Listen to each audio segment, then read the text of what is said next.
Now, I'm not going to include the other Boyka films in this list. I want to leave space for the other films, but let's just think about Boyka as a whole.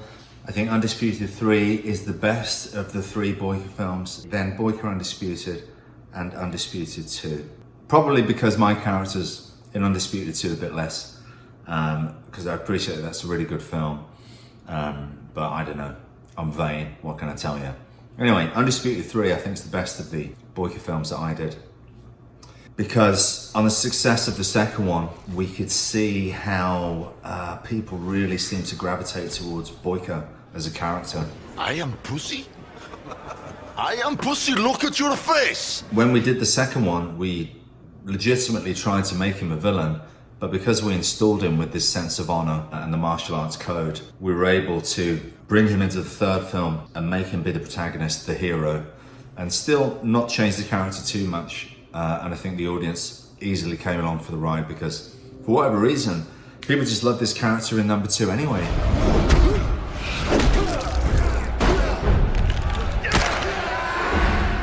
Gaga,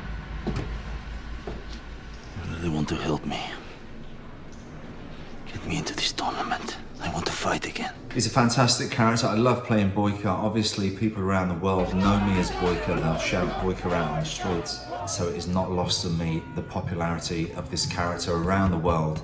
And I can only be very thankful for that, of course. Sometimes get a little bit frustrated because I want people to see my other films. It's not just about Boyka, but at the end of the day, I'm very lucky that it reached so many people. I think, you know, before Boyka, before Undisputed 2 came out, people didn't know who I was. So for a lot of people, Undisputed 2 was the first time they ever saw me. And so I'll always be in their heads, Yuri Boyka. I'm the most complete fighter in the world.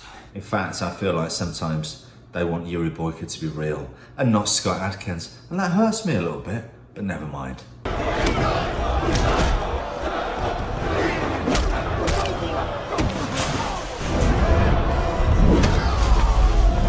Undisputed 3 I think is the best because we made like a martial arts tournament movie, and I have help from amazing guys like Marco Zarur,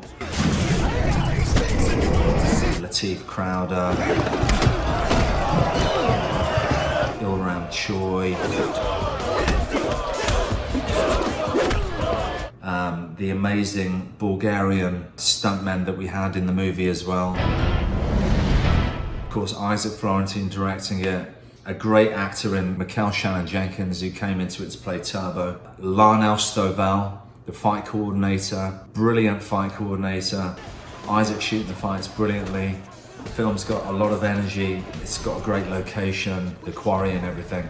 It's just a fun film, and you really care for the character of Boyka. You root for him because, I don't know, the character draws you in. People want to live through him vicariously. They love the fact that he doesn't take any shit. And if you say something or look at him the wrong way, he's just going to hit you and take care of business, which of course you can't do in real life, but through watching him in these movies, you can feel what it might be like to be that type of guy. Tell you what I'm going to do. When I get that ass... You need to shut your f***ing mouth. But yeah, I think you feel his pain, the fact that he just wanted to make something of his life. He wanted to be a champion, and he could have been a champion. But because of the circumstances, he's found himself in prison, probably for the rest of his life. He's a tragic character in many ways. God has given me a gift.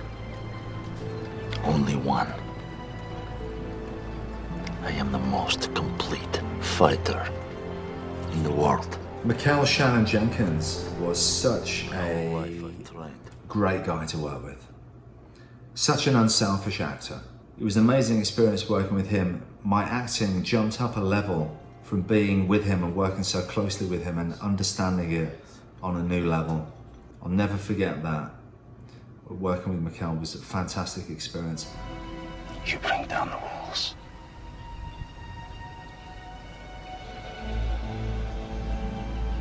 It's a good name. I had that same sort of experience again with Louis Mandylor recently, but at that point in my life, it really improved me as an actor.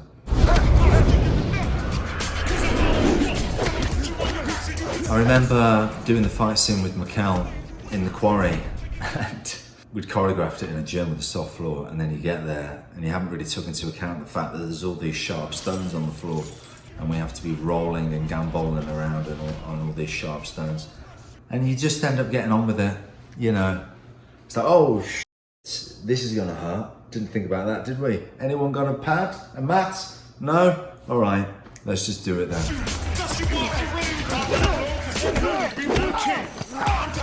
You end up with all these injuries and scuffs, bruises, scratches.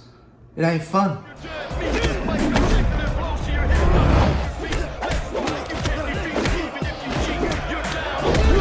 It's just got amazing fight sequences. My fight with the Latif Crowder, absolutely brilliant working with a guy like that. And the end fight with Marco Zaror, it's a good 7 minutes long. It's not just about the fighting, there's a story being told within the fight, which is always the best way to do a fight, to tell the story and evolve the character throughout it. There's a good bit of drama within the fight. When the crowd starts chanting, Boyka! Boyka! Boyka! Boyka! Boyka! Boyka! Boyka! Boyka! You know, it's a great moment. You've got Marco doing his clapping.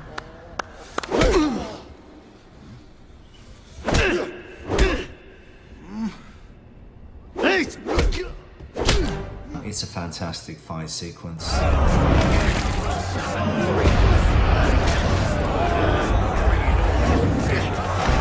One of the best American-made martial arts films ever made. I think we can safely say. Very proud of that. And for me, it is number 2 on the must-see list of Scott Adkins films.